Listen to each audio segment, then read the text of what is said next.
Yang kedua, niat ya Allah beri saya rezeki yang halal buat ibadah. Yang ketiga, ya Allah panjangkan usia saya buat ibadah. Itu baca Yasin 3 biasa yang dilakukan di kampung-kampung. Di saya juga seperti itu ya. Nah nanti ditutup dengan doa. Ada doanya di perjanjian itu ada di Majmu Syarif, doa malam di subuh Sa'ban. Lebih enak sih berjamaah. Kalaupun nggak ada waktu, silahkan di rumah masing-masing. Setelah beres sampai bisa sholat, wayahnya apa aja.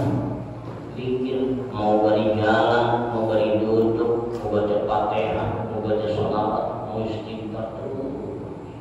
Udah sampai jam 12 baru dah kita isi dengan sholat sunnahnya. Sholat sunnah 2 rakaat. Assalamualaikum, duduk lagi, muter tasbih lagi. Astagfirullahaladzim, bosan muter tasbih, dari diri lagi, sholat sunnah lagi, gitu. Sholat sunnah lagi 2 rakaat. Sholat sunnah apa? Udah sholat sunnah. Yang mulai sholat sunnah mutlak, udah sholat sunnah tahajud, sholat sunnah hajat ya. Malam itu terus beres sholat 2 rakaat, duduk lagi, tasbih lagi, tahmid. Mudah-mudahan diberi semangat dan diberi kekuatan kita sampai menjelang subuh. Nah orang tersebut kata Rasulullah, yattaliqullaha li jamil khalqi, Allah akan melihat dan Allah akan memperhatikan orang tersebut payung baru, maka akan diampuni dosanya. Masya Allah, maka luar biasa. Dan kata Rasulullah ketika ditanya Rasulullah, kenapa sih Rasul ketika malam disebut Sa'ban itu ikat pinggang tapi ikat sampingnya dikencangin matinya, ibadahnya lebih difokuskan lagi karena malam disebut Sa'ban, malam tahunan diangkat amal kita. Dengan amal kita kan diangkatkan ada minggu, ada harian, ada mingguan, ada yang bulanan, ada yang tahunan. Nah, yang tahun setahun sekali amal kita diangkat itu malam disebut Sa'ban. Nah, ketika kita menghidupkan malam disebut Sa'ban dengan warna-warna ibadah, dengan bermacam-macam ibadah, malaikat turun laporin ke Allah. Lagi ngapain orang? Lagi muter tasbih Gusti ya alhamdulillah. Rasul bersabda apa ketika amalnya disetorkan ke Allah? Rasulullah sedang ibadah. Maka kita harus berminta kalau kita pengen seperti itu. Bayar Allah, malaikat melaporkan amal kita tahunan itu di malam nisfu Sa'ban. Nah, kemudian juga dari Atok bin Yasar diriwayatkan di dalam kitab Zuhratul Riyad, ma min lailatin ba'da lailatil qadri afdalu min lailatin nisfi Sya'ban.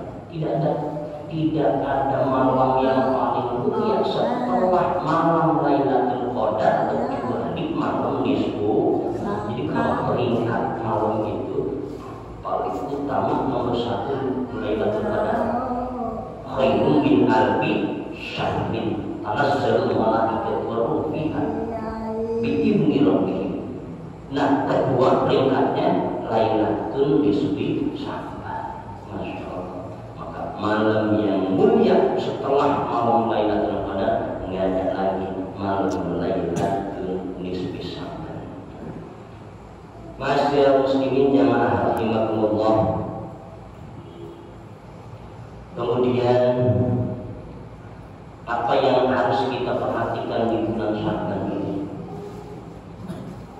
Minggu malam Sabtu yang lalu saya kajian kebetulan puasa sunnah, kajian Fathul Mu'in Fikih di majelis saya kebetulan puasa sunnah. Nah, ada yang nanya ini, dan itu kalau puasa setelah nisfu Sya'ban puasa setelah nisfu Sya'ban biasanya setelah tanggal 15 bulan Sya'ban, tanggal 16 ke sana itu masih boleh nggak puasa? Itu namanya. Nah kebetulan kemarin kajiannya tentang puasa sunnah. Nah ketika puasa sunnah setelah tanggal 15 Sya'ban ini, ya kenapa enggak kalau kitanya sudah terbiasa puasa sunnahnya. Puasa sunnahnya Senin Kamis gak pernah tinggal. Puasa awal bulan sepertinya 3 hari, tengah bulan 3 hari, akhir bulan 3 hari gak pernah tinggal sepertinya. Atau ada puasa Daud sehari puasa sehari enggak, puasa sehari enggak, itu udah biasa. Kemudian ada orang yang menguasai lahir anaknya, tanya kelahiran anaknya itu dikuasai, itu udah biasa. Nah, walaupun udah tanggal 15 ke sana, kalau udah biasa seperti itu nggak masalah puasa 16 Sya'ban, 17 Sya'ban, 18 nggak masalah. Yang bermasalah itu nggak pernah puasa sunnah, lebah nisfu Sya'ban udah lewat mah pengen puasa sunnah, nah ini yang bermasalah. Ya, ini yang bermasalah. Makanya kata ulama, kalau nggak biasa puasa sunnah, udah setelah tanggal 15 Sya'ban udah jangan puasa sunnah yang nggak biasa. Kalau yang terbiasa nggak masalah. Gimana kalau masih punya kodoan Ramadan yang lalu, udah nisfu Sya'ban baru keingetan kalau saya punya utang kodoan 2 hari, itu wajib segera. Walaupun udah mepet-mepet di akhir Sya'ban, itu mah segera. Karena kalau sudah masuk Ramadan nanti, itu konsekuensinya nanti bahaya buat kita. Ya tetap wajib kodok mah masih fidyah ongkoh. Sekarang tinggal dihitung. Saya 2015 ada 2 Ramadan yang belum dikodok, itu aja 15, 2017, 16, 18, 19, 20, 21, 22, 23, berarti 8 tahun. 8 tahun itu satu puasa kodok Ramadan itu kan ya bayar fidyah satu mud ya. Nah itu berarti dikali 8, berarti 8 kalau 2 16. Kemudian kelewat lagi baik sampai 2004 belum kebayar, udah tinggal mata rantai gitu. Terus tambah lagi itu enggak menggugurkan itu terus berjalan. Makanya kata ulama salaf dulu yang harus diperhatikan ketika masuk nisfu Sya'ban, yang pertama awas perhatikan kalau punya kodok puasa, istrinya juga nih ingetin mah masih punya kodok enggak, kalau masih punya segera gitu. Yang kedua itu diantaranya diambil dari hadis tadi, jangan masih ada kita di antara kita memelihara permusuhan, saling memaafkan. Udah wayahnya ini mah udah nisfu Sya'ban, udah bulan Sya'ban mah kita saling ridho, saling memaafkan. Kemudian diantaranya lagi apa yang harus dilakukan ketika masuk nisfu Sya'ban, ya perkuat, bersihkan hati kita, perkuat keyakinan kita, dan kita timbulkan rasa bahagia kita. Karena orang yang merasa bahagia ketika mau datang bulan Ramadan ini, dari sekarang kita udah senang, senang kebayang baca Qur'annya 5 gitu, kayak gitu nggak sih kebayangnya? Itu insya Allah haramallahu jasadahu ala niron, haram jasadnya masuk neraka. Nah itu poin-poin yang harus diperhatikan ketika datangnya malam nisfu Sya'ban.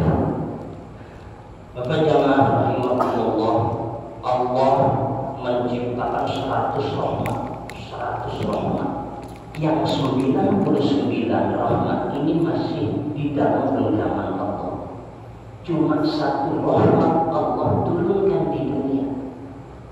Satu rahmat Allah turunkan di dunia yang luar biasa, kita merasakannya.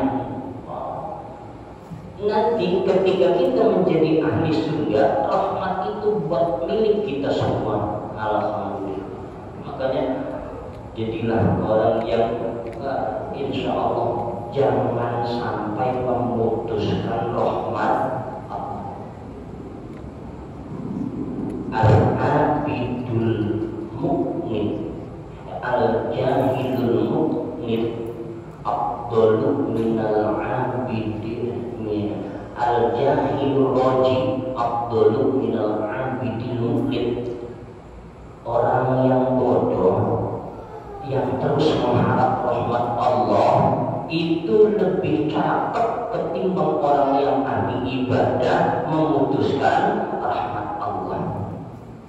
Jadi jangan mentang-mentang kita ahli ibadah paling getolnya, sedangkan kita nggak ingat sama rahmat Allah, nggak ingat sama nikmat Allah. Karena kepiawaian kita mengandalkan kemampuan kita sehingga nikmat itu semuanya hakikatnya dari Allah, lupa. Walaupun orang yang ahli ibadah kayak gitu, itu buruk di mata Allah, mendingan orang yang bodoh tapi masih mengharap rahmat. Cerita itu kan ada orang yang ketika setan masuk masjid, ada yang ibadatul alim naumul alim khairun naumul alim khairun minal ibadatil jahil. Tidurnya orang alim itu lebih bagus, lebih cakep ketimbang ibadahnya orang bodoh. Nah, ini ada lagi keterangan seperti itu, hadis itu. Maksudnya begini, orang alim yang lagi tidur itu tidurnya melepas lelah ibadah. Itu lebih bagus ketimbang orang yang bodoh lagi ibadah. Karena orang yang bodoh lagi ibadah, ibadahnya orang bodoh mah isinya itu kosong. Tapi tidurnya orang alim, walaupun tidur, ketika dia bangun langsung ingat Allah, langsung ibadah, melepas lelah doang. Makanya ada cerita setan takut ngimpin di pintu masjid. Kata Rasulullah, ngapain? Mau ngegoda orang yang lagi sholat tapi bodoh. Saya takutnya itu ada orang alim yang lagi tidur. Saya ada cerita gitu. Setan itu takut sama orang yang lagi tidurnya orang alim. Makanya orang alim itu tidurnya beda sama ibadahnya orang bodoh. Luar biasa ya. Nah, itu manfaat-manfaat, hikmah-hikmah, karomah-karomah, maziyah-maziyah yang tersedia di malam nisfu Sya'ban. Insya Allah mudah-mudahan kita diberikan kemudahan oleh Allah Subhanahu wa Ta'ala untuk menjalankan ibadah-ibadah, untuk menjalankan kewajiban-kewajiban kita di malam-malam yang mulia ini, sehingga malam bulan Rajab kemarin, bulan Rajab itu kan udah kita lewati, alhamdulillah. Ada yang memuliakan bulan Rajab itu, ada bermacam-macam warna ibadah dengan puasa sunnah, bangun malamnya, wiridannya, doa-doanya, berbuat amal-amal soleh. Kemudian masuk ke bulan Sya'ban ini seperti, kalau udah masuk bulan Sya'ban seperti tanaman yang di langitnya yang mendung, berarti kan pertanda akan turun hujan. Begitu masuk Ramadan itu hujannya turun menyiram tanaman. Nah sekarang kalau kita nggak nanam, kemudian hujan turun, apa yang mau diharapin sama kita, orang kita yang nggak nanam? Jadi dari bulan bulan Rajab kita tanam, bulan Sya'ban semakin segar tanaman kita, di bulan Ramadan semakin berbuah dan panen tanaman kita. Insya Allah Allah berkahi bulan Rajab kita yang kemarin, Allah berkahi bulan Sya'ban kita yang sekarang, Allah sampaikan bulan Ramadan buat kita semua yang penuh berkah. Amin amin ya Allah ya Rabbal alamin. Ya rahimakumullah, kajian kita malam ini kiranya dibukakan pintu yang seluas-luasnya apabila saja kajian kita malam ini mudah-mudahan ada manfaatnya untuk memotivasi semangat kita